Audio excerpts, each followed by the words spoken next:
رسوله بالهدى ودين الحق يظهره على الدين كله ولو كره الكافرون. أشهد أن لا إله إلا الله وحده لا شريك له، أشهد أن محمدا عبده ورسوله،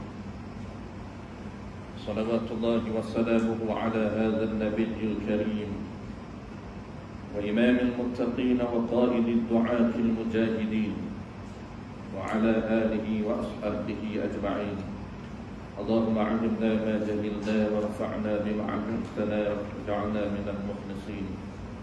صلى الله على سيدنا محمد وعلى آله وبارك وسلم والحمد لله رب العالمين. أما بعد. Mula-mula marilah sama-sama kita menyatakan setinggi-tinggi kesyukuran kepada Allah Subhanahu wa taala kerana melalui kurniaannya kita diberi kesempatan keluar dari Allah Subhanahu wa taala. Walaupun tuan-tuan terpaksa menunggu, saya tadi dia turut di Kajang. Biasanya memang tak dia pun. Hari ini dia luar biasa sikit. Dia kan. Jadi saya biasa turun dari rumah tu lebih kurang 40. Memang wave dulu, walaupun tak dia wave tengok dulu. Kena pakai chef jugalah, chef wazir tu. Dia wave tu, dia tunjuk ikut bani. Saya memang jalan ikut bani, ikut Kajang saja. Tak pakai dia lah. Rupanya kena pakai juga. Sampai di keluar je tol Kajang, memang start tak pula. Saya kata memang tak sampai sembunyi. Hujan lebat. Saya pun try lah, saya kata tu ada rezeki boleh sampai. Juta balik, kok bangi balik. Boleh sampai. Kok bangi memang tak ada. Nanti sampai pun lewat, tuan-tuan kena tunggu. Baik, insyaAllah tuan-tuan kita akan sambung perbincangan kita dalam modul yang pertama, modul fiqh yang pertama. Modul kita ini ada dua modul besar. Yang pertama ialah taharah, yang kedua adalah ibadat. Jadi tajuk yang pertama kita bincang adalah pembahagian air di dalam syariat Nabi kita. Asasnya ada 3, tetapi dalam kitab kita ni dia sedikit ada 4. 4 itu tambahan air musyammah. Setengah kitab lain, kitab yang asas dia hanya 3 sahaja. Dia tidak sebut air musyammah ini kerana air musyammah termasuk air mutlak, termasuk di dalam kategori air mutlak. Jadi kita dah bincang satu kategori daripada 3 ataupun 4 kategori, iaitu air mutlak. Kita dah settle. InsyaAllah malam ni kita akan sambung kategori air yang kedua, ataupun dalam kitab kita ni panggil air yang ketiga. Asas dan tuan-tuan, saya ulang sekali lagi, kategori air di dalam syariat Nabi kita ataupun di dalam mazhab kita, dia ada asasnya 3. Macam mana jadi 3? Pertamanya, air yang suci pada dirinya, tetapi air yang suci pada dirinya dan menyucikan yang lain. Dalam bahasa kita tersebut, dan boleh menyucikan yang lain ini ada 2 peranan, iaitu boleh mengambil wudu, ataupun bahasa fiqh dia panggil boleh mengangkat hadas, dan boleh bersuci. Mengangkat hadas ini ada 2, sama ada hadas kecil wudu, hadas besar mandi wajib, dan bersuci najis ini ada 3, sama ada bersuci najis ringan ataupun najis sederhana ataupun najis berat. Itu dipanggil kategori air yang pertama. Apa contoh air yang pertama? Inilah air yang mempunyai martabat yang paling tinggi di dalam syariat kita, di dalam agama kita. Martabat yang pertama, kita sedang bincang tentang martabat air, standard air di dalam Islam. Standard yang pertama ini dia ada 2 keistimewaan, 2 kuasa yang Allah beri. Contohnya satu sahaja, iaitu air mutlak. Yang contoh air mutlak ini ada 7. Itu cara dia bilang. Bukan kita turut dari air mutlak, tapi kita sebut kategori air dulu. Contoh dia air mutlak. Apa dia air mutlak? Iaitu air yang tidak ada kaitan, itu dipanggil mutlak, semata-mata air yang tidak ada nisbah kepada benda lain. Nisbah macam mana? Nisbah yang tetap, yang tidak boleh tak boleh hilang. Kalau nisbah yang sementara yang boleh hilang, tetap dinamakan air mutlak. Seperti air telaga, air bair, air sungai, air laut, itu dipanggil nisbah sementara, tetap menjadi air mutlak. Semata-mata air ini maksud apa? Maksudnya air yang tidak ada kaitan dengan nama lain. Hanya nama itu nama nisbah sementara sahaja. Orang panggil apa? Orang panggil air. Air apa? Air. Dia tidak ada kaitan dengan air. Kaitan sementara itu tidak dikira. Sementara duduk dalam sungai, panggil air sungai. Nisbah laut, orang panggil air laut. Nisbah dia datang dan keluar daripada pahit, orang panggil air pahit. Tapi setelah mana kita masukkan dalam bekas, masuk dalam apa nama ini botol, maka air jadi air. Bolehlah mineral asal daripada sungai diproses. Maka kita panggil air. Itu maksud semata-mata air. Di kita dah sebut tuan-tuan minggu lepas, kunci dia air mutlak ini. Kita sebut dua benda minggu lepas. Pertamanya, kita tahu air mutlak dan kita tahu contoh. Paling pentingnya ialah kita kena tahu sumber untuk kita betul-betul orang panggil clear dan faham. Kena tahu sumber. Air mutlak ini dia ada sumber. Dia datang daripada dua sumber sahaja. Pertamanya sumber bumi dan yang keduanya sumber atas. Dia datang daripada dua sumber. Sama ada dalam apa jua bentuk, tetap dinamakan air mutlak. Asalkan dia keluar daripada dua sumber utama ini. Daripada atas dinamakan air hujan, nama dia air embun. Daripada bawah kita panggil air mata air, air sungai, air laut, dan air pahit, air perigi, samalah, etc. Kita akan sambung yang kedua. Ini yang kedua ini panggil martabat air yang kedua. Ini penting. Kenapa? Ayat pertama lebih mudah. Tetapi yang kita nak clearkan betul-betul tuan-tuan, martabat ayat kedua. Kerana ayat kedua tidak boleh digunakan. Ayat tidak sah digunakan untuk apa dia? Untuk bersuci. Apabila sebut bersuci, maka kita faham dua benda, dua peranan, dua fungsi bersuci. Pertama mengangkat hadas, yang keduanya bersuci nanti. Martabat kedua tidak ada fungsi, tidak boleh digunakan untuk bersuci. Dan lebih-lebih lagi lah martabat ayat ketiga tuan-tuan, dia panggil serendah-rendah air di dalam syariat kita ialah air mutanaffis. Ini kita malam ni kita nak bincang ayat yang kedua, martabat yang kedua. Sebelum bincang martabat kedua tuan-tuan, muka surat 8 itu, muka surat 8 itu kita akan bincang sekejap lagi. Betul, atas sekali air suci pada dirinya tidak boleh menyucikan benda yang lain. Sebelum tu saya nak jelas sedikit, sebelum kita masuk ayat kedua ni, saya nak jelas sedikit perbezaan di antara air dan cecair. Kalau masih ingat lagi tuan-tuan, minggu lepas kita sebut contoh air mutlak ini. Contoh air mutlak ialah air kelapa, air tebu. Sebenarnya itu bukan air, itu hanya contoh secara simple. Ulama guna air apa nama ni, tebu. Dan kitab Matla'ul Badrain pun sama, bukan kitab kita saja. Sebab kitab kita ni ringkas daripada kitab besar Matla'ul Badrain wa Majma'ul Bahrain. Digunakan air tebu, air kelapa. Sebenarnya kata para ulama dipanggil di dalam ala sabili tasamu. Penggunaan air kelapa dan air tebu itu, contoh itu di atas jalan yang mudah untuk kita faham. Sebenarnya air tebu dan air kelapa dia tidak termasuk air. Dia termasuk ma'i'un. Ini asas. Saya dah sebut bulan lepas, kita nak ulang sedikit lagi. Asas di dalam syariat kita tuan-tuan, dia ada dua pembahagian.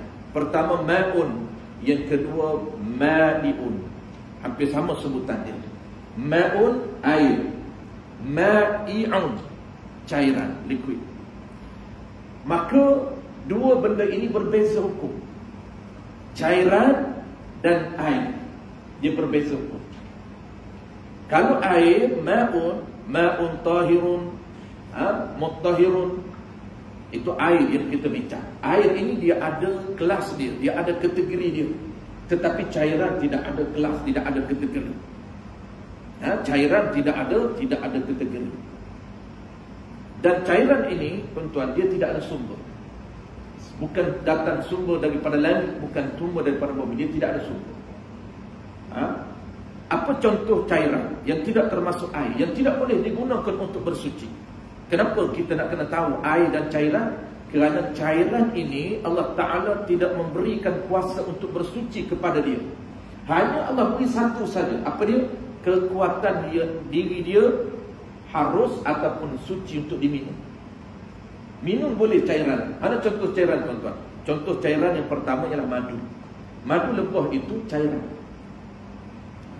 Melainkan kita buat air madu. Jadi air dicampur dengan madu, dia akan bertukarlah status air madu. Tapi kalau madu yang tidak dicampur dengan air, dia bukan air tetapi dia madu. Maka madu tuan-tuan hanya dibenarkan oleh agama kita untuk minum, tapi tidak boleh untuk mengambil wuduk, mandi wajib dan juga bersuci. Contoh yang kedua, air kelapa. Air kelapa walaupun kita sebut di depan itu air. Kenapa sebut air, dia tak sebut cairan? Sepatutnya nama dia ma'i'. Sepatutnya diguna cairan kelapa. Inilah disebut oleh para ulama kita ala sabili tasamuh. Ungkapan ini, sebutan ini, perkataan ini secara spontan mudah untuk kita guna. Kalau cairan payah. Maka ulama kita guna air kelapa, dia tak guna cairan kelapa. Sebab itu air kelapa ni tuan-tuan, walaupun memang air, ada kandungan air. Kalau tuan-tuan bawa eksperimen di makmal, memang ada kandungan air. Sebab dia prosesnya daripada unsur-unsur tanah, datang daripada tanah. Air, ya kita panggil air, tetapi dari segi syarak, uruf dia panggil. Ada hukum nama uruf. Uruf syarak ini dia tidak panggil air kelapa itu termasuk dalam kategori air. Sebab itu tidak boleh ambil wuduk tuan-tuan. Kalau buat air kelapa kita tak campur dengan air pun. Banyak kita ni orang panggil buat bisnes air kelapa. Kelapa muda lah. 2 kolah rumah kita. Kita kumpul rumah kita 2 kolah, campur air. Boleh dah ambil wuduk? Tak boleh ambil wuduk. Kenapa tak boleh ambil wuduk? Kerana dia mani. Kan? Bukan kerana ada berubah warna dia, berubah rasa dia, bukan. Kerana diri dia bukan air. Yang ketiga, kita sebut beberapa contoh tadi. Yang ketiga ialah air yang bukan air, dia panggil air niga ataupun air tua. Samalah. Lebih spesifik kelapa juga. Air niga, air tua, dia tidak termasuk air. Yang keempat, contoh keempat tuan-tuan, bukan air, cairan apa dia? Air yang keluar melalui batang pokok ataupun akar pokok. Akar besar tuan-tuan, kita masuk hutan, tuan-tuan masuk hiking, mana-mana bukit, mana-mana, air kehabisan air, bawa air 2-3 botol saja mineral, sampai di puncak bukit kehabisan air. Kita nak kencing atau haus tak apa, haus memang boleh bedal saja. Air akar kayu boleh minum. Boleh minum. Kita pun cari akar kayu yang besar, nak dia keluar air. Kita potong akar, dia akan keluar air, menitis air. Maka air itu boleh minum ataupun tidak? Ya, boleh minum. Tetapi boleh ke tidak kita guna untuk ambil wuduk ataupun untuk basuh air kencing kita? Contohlah kita nak kencing. Naik lama 2-3 jam atas bukit, tak tahan nak kencing. Dia kata mudah je, tak ada air, kita hantarlah ke pokok, hantar di pokok. Boleh, ambil daun, boleh. Contohlah dia tak nak guna daun, dia tak nak guna istinjak. Kita akan belajar istinjak tuan-tuan. Boleh istinjak dengan daun, boleh istinjak dengan kayu. Dan istinjak ini bukan ketika tidak ada air. Kita akan belajar ada 3 level istinjak. Biasanya kita menggunakan level mana tuan-tuan? Kita menggunakan level yang kedua. Tuan-tuan, istinjak sekarang ini, istinjak ini dia merujuk pada 2 benda. Apa dia? Merujuk kepada basuh kencing dan basuh berak saja. Itu dipanggil istinjak. Kalau tuan-tuan basuh najis, dia tak panggil istinjak. Najis lain. Najis yang digunakan eksklusif untuk istinja hanyalah najis kencing dan najis berak saja. Adapun tahi cicak di lantai, nak istinja, tak betul penggunaan istilahnya. Dia panggil apa? Dia panggil bersuci najis. Tetapi kalaulah bersuci najis itu kencing kita, air kencing kita dan tahi kita, dia tak panggil bersuci najis, dia panggil istinja. Tapi kita panggil basuh kencing dah mudah. Istinja dah hilang dah nama tu. Maka istinjak dia ada 3 level tuan-tuan, kita akan belajar. Biasa kita faham istinjak ini boleh guna batu ini ketika air tidak ada. Tidak.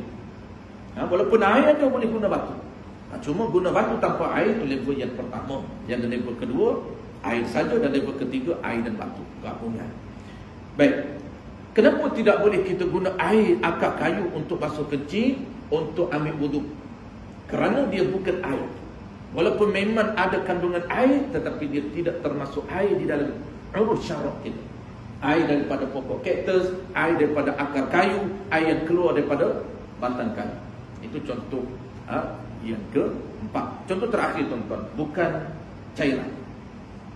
Bukan air tapi cairan. Apa dia? Iaitu minyak. Memang kita jarang, cuma nak sebut saja. Minyak dia tidak termasuk air. Dia termasuk ma'i'un, iaitu cairan. Saya kata tuan-tuan. Sebab takut-takut kita tak tahu hukum sebenar, maka kita andai saja. Andai ni air pokok kaktus boleh ke tidak? Boleh lah sebab air. Air pun ni air mutlak. Sebab kita andai saja. Dan kita kata air ni tak bercampur dengan benda yang kotor pun. Memang cantik air ni, jernih elok air ni. Maka kita kata boleh ambil wuduk, boleh minum. Boleh minum dia, tapi ambil wuduk tak boleh, basuh najis tak boleh, kerana dia bukan air tetapi dia ma'i, cairan. Baik, kita terus kepada yang kedua tuan-tuan. Hari ini yang kedua ini yang kita sebut di awal tadi, antara tajuk yang penting yang perlu kita faham secara detail. Apa dia? Iaitu air yang kedua ini dia jatuh satu martabat. Allah Ta'ala tarik satu keistimewaan. Kalau martabat pertama air mutlak, dia ada dua keistimewaan. Ma'un tahirun muttahir. Tahirun satu keistimewaan, yang kedua muttahirun keistimewaan kedua. Tetapi martabat yang kedua ini Allah tarik satu keistimewaan. Apa dia? Air yang kedua, air yang suci pada diri dia, boleh minum, tetapi tidak boleh menyucikan yang lain. Dia tidak ada kuasa untuk menyucikan yang lain. Apa dia menyucikan lain? Dia tidak boleh untuk mengangkat hadas, dan dia tidak boleh untuk bersuci nanti. Tak boleh. Dia hanya Allah Ta'ala benar untuk kita minum saja. Contoh apa tuan-tuan air ini? Ada dua contoh saja, tak banyak. Pertamanya ialah contoh dia ma'un musta'malun, air musta'mal. Ini yang tempat yang kita nak detailkan. Tempat yang selalu kita confuse, selalu terkeliru, selalu tersilap hukum, ialah air musta'mal. Mudah saja tuan-tuan, kita tahu makna musta'mal dan praktisnya kita nampak. Kita kena tahu makna dia. Ada beberapa ciri untuk menhukumkan musta'mal. Maka apabila kita ingat ciri itu, praktisnya kita di lapangannya kita boleh nampak air yang gugur itu ialah musta'mal. Kenapa? Kerana dia ada ciri yang kita perlu tahu. Contoh yang kedua tuan-tuan, ma'un mutaghayyirun ataupun muqayyadun. Contoh yang kedua, air yang mutaghayyir, yang berubah status air itu dengan sebab apa dia? Dengan sebab masuk sesuatu yang suci. Masuk kopi jadi air kopi, masuk Milo jadi air Milo, masuk teh jadi air teh, masuk lemon jadi air lemon. Masuk apapun tuan-tuan, masuk Nescafe jadi air Nescafe. Air Nescafe statusnya apa dia? Ma'un mutaghayyir, air yang berubah, salah satu ciri dia dengan sebab masuk sesuatu yang suci. Maka apabila berubah status dia, salah satu tiga ciri air berubah status. Kenapa? Kerana dia masuk benda suci, maka dinamakan air itu air yang mutaghayyir. Berada pada martabat yang kedua, air suci pada diri dia boleh minum, tetapi dia tidak boleh menyucikan lain. Tak boleh nak ambil wuduk. Air sirap tak boleh ambil wuduk, tak boleh basuh kencing, tak boleh basuh begok itu, tak boleh bersuci nanti, tak boleh. Kenapa? Kerana jawab dia, kerana air ini air yang bukan mutlak. Itu bahasa mudah. Kalau bahasa detailnya, kerana air ini yang air mutaghayyir. Itu tuan-tuan, dua contoh. Malam ni kita hanya bincang contoh pertama dulu. Dia detail contoh pertama. Contoh pertama ni dia detail. Kenapa? Kerana air musta'mal ni tuan-tuan, dia agak detail. Dia berlaku dua tempat. Jadi kedua dua tempat dia kena faham. Dia berlaku tuan-tuan pada dua tempat. Dan dua tempat ini pula kita kena faham. Tempat pertama ada pecahan, tempat yang kedua tak apa, dia tidak ada pecahan. Baik, kita sebut tuan-tuan makna musta'mal. Sebelum kita sebut, kita baca dulu. Qala al-musannif rahimahullahu ta'ala, air yang suci pada dirinya tidak boleh menyucikan benda yang lain. Ini tidak sah diperbuat bersuci dengan dia, dengan air. Air martabat kedua, iaitu disebut air musta'mal. Dia bagi contoh terus. Air yang suci pada dirinya tidak boleh menyucikan benda yang lain. Ini mana contoh dia? Iaitu disebut air musta'mal. Air musta'mal ini dia berlaku pada dua tempat sahaja. Atau kedua-dua tempat tu kita kena clear ataupun kena nampak, kena kena faham. Tempat yang pertama, yakni air mustakmal ini, yakni apa makna dia? Dia bagi makna dia. Air yang telah digunakan buat mengangkat hadas, basuh yang pertama pada wuduk yang wajib, pada anggota wuduk yang wajib, ataupun mandi yang wajib. Ini kita baca dulu, kemudian kita akan buat kesimpulan daripada makna dia. Demikian juga air yang telah digunakan buat membasuh benda kena najis. Biar ini kedua, situasi kedua. Baik, kita settlekan dulu tuan-tuan situasi pertama. Sebelum kita nak jelas kepada tuan-tuan, dia ada dua tempat berlaku air mustakmal ini, kita beri makna secara kesimpulan. Yang biasa kita dengar tuan-tuan hari ini, dia makna ada dua. Ini konsep pengajian di dalam agama kita. Mana-mana tajuk pun tuan-tuan, mana-mana hukum pun dia akan ada dua makna. Pertama, dia panggil makna pada lughah, pada ittisaliyah, yakni pada bahasa Arab. Bahasa kita ataupun bahasa Arab satu, tetapi bukan itu menjadi target kita. Itu hanya penggunaan di kalangan orang Arab. Target kita apa dia? Target kita yang kedua. Makna kedua apa dia? Makna pada istilah. Ini yang hampir dia hilang. Hampir hilang pada hari ini tuan-tuan, apapun hukum dia hilang pada istilah. Kenapa? Kerana istilah inilah makna yang sebenar yang kita nak kena faham. Apabila tuan-tuan sebut semayang, bukan makna pada lughah yang kita nak. As-salah bukan pada lughah. Pada lughah ad-du'a itu bukan dikendaki, tetapi dikendaki ialah pada istilah. Apa makna istilah syarak tuan-tuan? Penggunaan di sisi syarak. Syarak yang apabila dia sebut mustakmal, apa yang syarak ditarget ataupun nak makna di sisi syarak. Bahasa syaraknya apabila disebut mustakmal, apa yang syarak kendaki, bukan bahasa Arab. Orang Arab ni tuan-tuan, mustakmal ni apa makna dia? Mustakmal ni suatu benda yang digunakan. Batu orang panggil air yang telah digunakan, terlalu umum, digunakan untuk basuh pinggan, orang panggil mustakmal. Tuan-tuan mandi, walaupun bukan mandi wajib, bukan mandi sunat, mandi harum. Tuan-tuan nak datang di surau tadi mandi, air yang gugur daripada badan tuan-tuan, di sisi orang Arab dipanggil air mustakmal, air yang telah tuan-tuan guna. Tuan-tuan tada, contoh mandi dalam Mekah lah, mudah tak tahu nak tada air yang gugur setelah kita guna. Air yang gugur tuan-tuan guna mandi harum, bukan mandi sunat, bukan mandi wajib. Air apa status pada orang Arab? Statusnya mustakmal. Kerana mustakmal dia terlalu umum, apa saja air yang telah digunakan, maka dipanggil air itu mustakmal. Basuh pinggan mustakmal, basuh baju mustakmal, basuh kereta mustakmal, basuh kaki pun mustakmal, mandi pun mustakmal, basuh apapun, namun dia mustakmal. Tetapi tuan-tuan, datang syariat dia mengecilkan skop perbahasan. Datangnya syariat dia mengekalkan bahasa Arab. Kerana syariat kita tuan-tuan dalam bahasa Arab. Cuma orang Arab mustakmal dia lebih umum, tetapi datangnya syariat kita dia mengecilkan skop mustakmal ini khusus kepada apa? Khusus kepada dua tempat saja. Apa dia? Kita ulang tuan-tuan, makna dia pilih. Mustakmal ini air yang digunakan. Air yang digunakan pada, kita detailkan terus tak? Kalau guna bahasa umum dia begini. Kalau umum dulu tuan-tuan, kita guna umum dulu, kemudian detailkan. Air yang digunakan ketika mengangkat hadas dan bersuci najis, itu umum. Kan dua tempat saya sebut tadi. Inilah tempat pertama mengangkat hadas, tempat yang kedua bersuci najis. Dia hanya berlaku pada dua tempat ini saja. Saya ulang tuan-tuan, yang umumnya, statement umum, mustakmal ini air yang digunakan ketika mengangkat hadas dan bersuci najis. Dia berlaku pada dua tempat.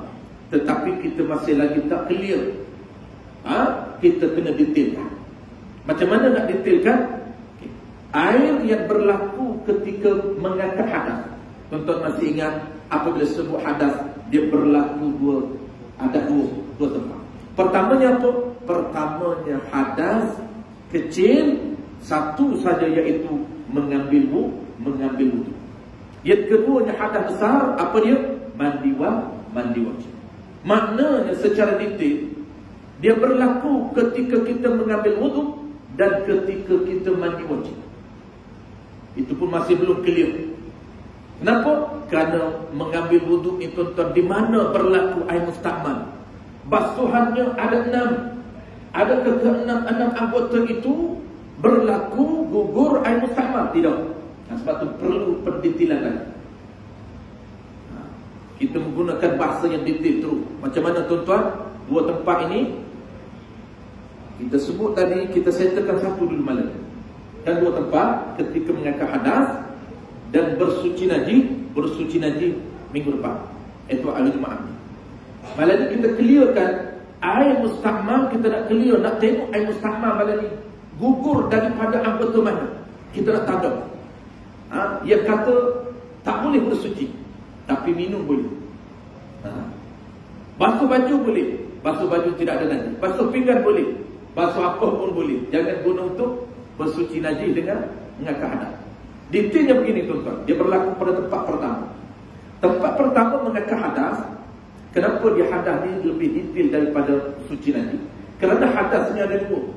Hadas kecil, kena tahu gugurnya air ketika mengambil wudhu, air mana untuk dinamakan mustakmal. Dan tempat kedua kita kena tahu ketika mandi wajib, gugurnya air ketika mandi wajib, mana dinamakan mustakmal. Itu yang dia 2. Adapun bersuci najis sama saja, najis ringan, najis sederhana, najis berat, sama saja. Konsep dia satu je kita kena faham. Tetapi bersuci mengangkat hadas lain. Maka 2 ni tuan-tuan, mengangkat hadas ni, 2 tempat ini konsep dia sama. Apa dia? Air yang nak ukurkan air mustakmal tuan-tuan, air yang digunakan pada bila? Digunakan, kita ambil wuduk dulu, digunakan pada mengambil wuduk yang wajib. Satu ciri, sunat dia tidak berlaku. Dan tuan-tuan ada wuduk sunat. Bila wuduk sunat? Wuduk sunat ni tuan-tuan, wuduk yang nak repeat, nak i'adah. Setelah tuan-tuan guna sunat, ambil wuduk. Tapi niat lain, bukan niat mengambil wuduk, bukan. Contoh tuan-tuan tadi ambil wuduk di rumah. Tuan-tuan datang sembahyang maghrib, nak solat Isya, masih lagi ada wuduk, statusnya sunat dapat pahala i'adah wuduk. I'adah wuduk ni memperbaharui wuduk. Dia panggil tajdid wuduk. Bahasa tepat dia tak panggil i'adah, dia panggil tajdid wuduk. Apa dia tajdid? Memperbaharui wuduk. Maka niat dia, tuan-tuan jangan yang aku mengambil wuduk kerana tuan-tuan tidak ada hadas. Tuan-tuan jangan ingat aku mengangkat hadas kecil kerana tuan-tuan tidak ada hadas, bersih daripada hadas. Tetapi sunat dapat pahala perbaharui wuduk. Niat dia apa dia tuan-tuan? Ketika basuh muka, bukan sahaja aku ambil wuduk, tapi tuan-tuan niat aku tajdid memperbaharui wuduk kerana Allah Ta'ala. Apa makna kerana Allah Ta'ala? Kerana perintah sunat daripada Allah Subhanahu Wa Ta'ala. Sunat dia tak berlaku tuan-tuan. Tak berlaku air mustakmal. Ini ciri pertama, ingat. Air mustakmal ini dia berlaku dalam wuduk dulu. Mandi wajib tidak lagi. Air mustakmal, berlakunya air mustakmal pada wuduk yang wajib. Satu ciri. Dia ada 3 ciri tuan-tuan. Mudah saja. Yang kedua apa? Pertama, wuduk yang wajib. Dan pada anggota yang wajib. 2. Anggota sunat tak berlaku air mustakmal. Mana anggota sunat tuan-tuan? Komo. Tuan-tuan komo, mulut tuan-tuan keluar balik, air itu bukan mustakmal. Kalau keluar campur menguh, air jadi air mutaghayir. Kalau keluar campur dengan air liur, bercampur dengan nasi, bercampur dengan apa pun, sebelum datang surau, dia bedal macam-macam, bercampur, ada sisa nasinya, sisa kuihnya, bercampur, dia jadi mutaghayir. Tak jadi mutaghayir sebab nasi bukan najis, kuih bukan najis. Apa lagi sunat tuan-tuan? Telinga, apa ni, mulut, tak, hidung, keluar air dari hidung, tak mustakmal. Kerana itu anggota sunat. Last kali anggota sunat apa dia tuan-tuan? Telinga. Basuh telinga. Orang kita kan dia basuh betul. Dia air, kalau orang kita tuan-tuan dia kaya nikmat air semua di Malaysia ni, padahal tak ada air pun. Dia ambil, bagi kat dia ambil wuduk satu baldi, dia solat. Bukan baldi satu baldi guna hak keluar tu. Ni kena nanti ambil wuduk ni kita kena ajar teknik mengambil wuduk yang simple. Teknik wuduk Nabi. Ni je tuan-tuan, cukuplah sekadar ni. Nabi dia ambil wuduk, hanyalah secupak tangan saja kata Abu Bakar. Air. Sebab air pastikan mengalir saja. Kita ni mengalir kat bawah tu lebih. Buka paip habis. Bukan separuh buka paip. Dah lah buka banyak. Lepas habis basuh tangan dia lepas nak basuh pulak ni tuan-tuan. Keluar banyak-banyak tu kalau tanah berdiri. Nanti kita akan belajar teknik simple saja ambil wuduk. Buka paip slow. Kita gunakan ini saja. Jimat surah. Api-api pula. Air pun tak perlu banyak bayar lebih. Jadi dia berlaku tuan-tuan, ciri kedua dia berlaku pada anggota wajib. Mana anggota wajib tuan-tuan? Ada 4 saja. Anggota wajib ini dia ada 4 saja. Mana dia? Muka. Di muka tuan-tuan dia akan berlaku mustaqbal. Anggota wajib. Kenapa anggota wajib 4 ni tuan-tuan? Kerana 4 ini saja ada hadas. Di telinga tak ada hadas. Dalam mulut tuan-tuan tak ada hadas. Dalam hidung tak ada hadas. Dia ada hadas di 4 tempat ini saja. Pertama muka, yang kedua tangan hingga siku, yang ketiga kepala, dan yang keempat kaki. 4 ni saja kalaulah Allah buka kasyaf kita tuan-tuan, boleh nampak hitam. Warna dia punya warna hadas ni warna hitam. 4 tempat, 2 ciri dah, dan ciri ketiga last kan. Kalau tak cukup 3 ciri tuan-tuan, kita akan menghukumkan air itu tak akan kena. Air mustakmal sebenarnya bukan mustakmal. Kita akan hukum mustakmal. Kenapa? Kerana terlupa 3 ciri untuk menghukumkan air mustakmal. Ciri pertama, saya tahu apa dia? Wuduk yang wajib. Ciri kedua, anggota yang wajib. Anggota wuduk wajib. Dia tak berlaku pada anggota sunat. Ciri yang ketiga tuan-tuan, ini penting. Ini banyak orang keliru. Apa dia? Dia berlaku pada basuhan yang wajib saja. Dia tidak berlaku pada basuhan sunat. Ni kita bedah semualah. Tuan-tuan ingat dah ambil wuduk ada berapa kali basuh? Ada 3. Jangan terlupa. Jangan kata 4 ustaz. Saya ingat 5. Itu yang basuh lama tu. 3 saja. Pertama wajib, kedua sunat, ketiga sunat, keempat jangan, makruh. Keempat ni tuan-tuan, makruh ni kawan kita dia makruh ni dia biasa je. Makruh ni air sendiri. Jaga. Di sini ada pendetilan oleh para ulama. Makruh ni tuan-tuan ambil wuduk rumah air sendiri, kita bayar. Jangan ambil air milik orang lain. Ataupun air itu air public, maksudnya surau, masjid. Ataupun air milik orang, kita pergi di rumah orang, minta dengan kawan kita, mak, aku nak pinjam, aku nak minta air payung ni nak ambil wuduk. Kawan kita kata tak apa, ambil lah. Kita basuh sampai 4 kali, sampai 5 kali. Kali kelima itu jawab dia bukan makruh. Kalau air milik orang lain, jawab dia haram. Kenapa? Kerana menggunakan air itu bukan maslahah yang dikehendaki oleh syarak.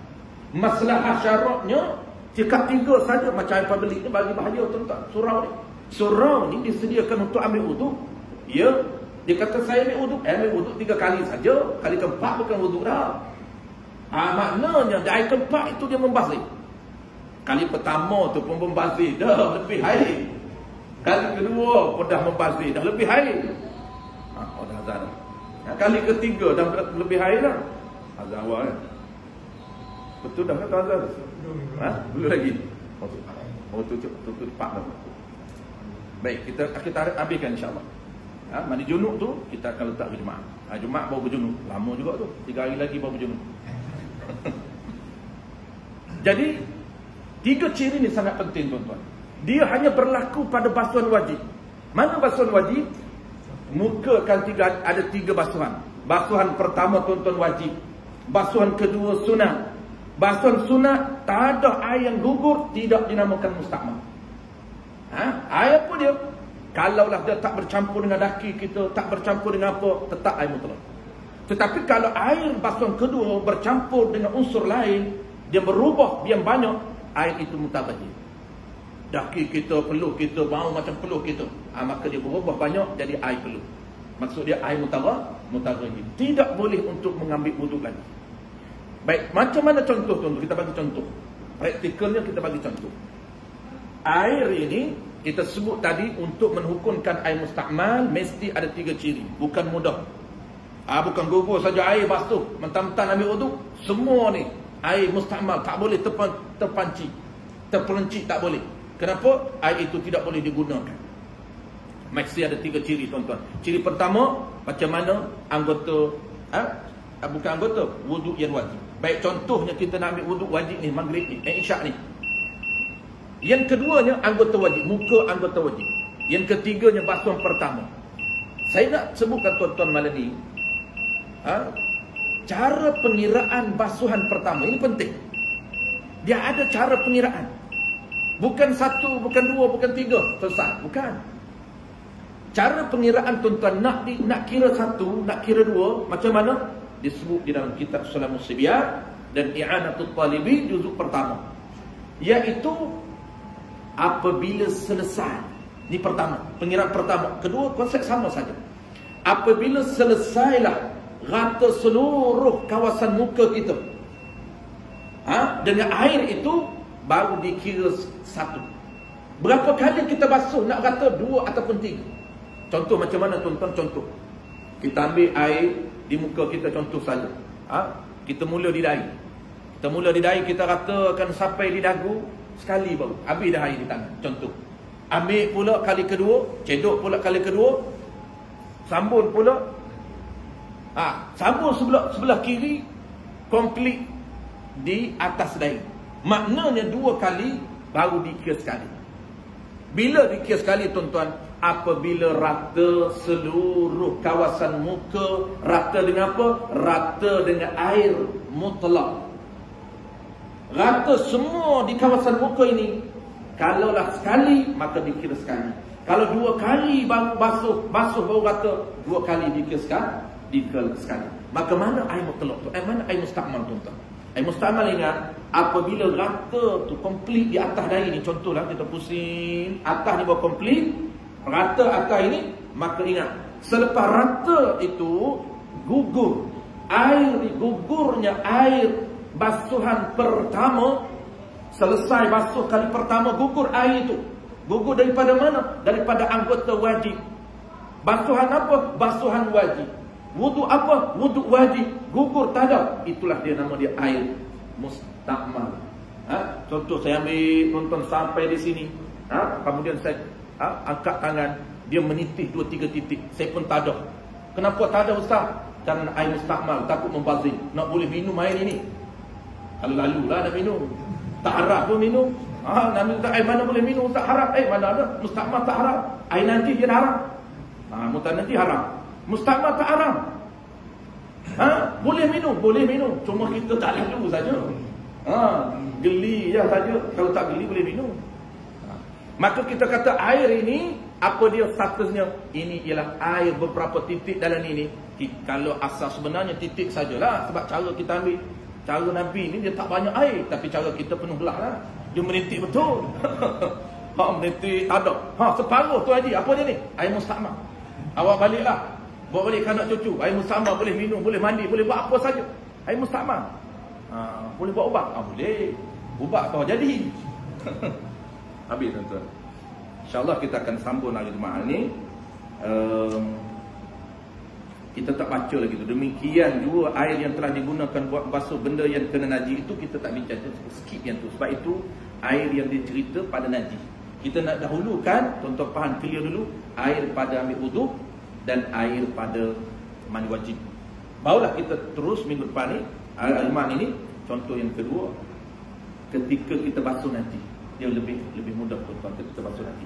Dan Jumaat ni juga kita nak bagi contoh yang kedua tuan-tuan, iaitu air yang berlaku ketika mandi wajib. Air musta'mal. Macam mana nak kira air mandi wajib? Kalau mandi sunat tak jadi musta'mal. Dia mandi wajib musta'mal. Kalau tadi wuduk wajib dan anggota wajib, basuhan wajib. Basuhan sunat tak berlaku air musta'mal dan dia punya anggota sunat juga dia tidak berlaku air mustakmal. Itu saja, sangat mudah tuan-tuan. Kalau kita pegang 3 ciri itu, mudah untuk kita hukumkan air mustakmal. Dia tidak berlaku pada tempat air. Wallahu a'lam. InsyaAllah hari Jumaat ini kita akan sambung. Saya oleh kerana kita jaga-jaga sebulan, saya tak tahu, sepatutnya hari Jumaat ni untuk fikir-fikir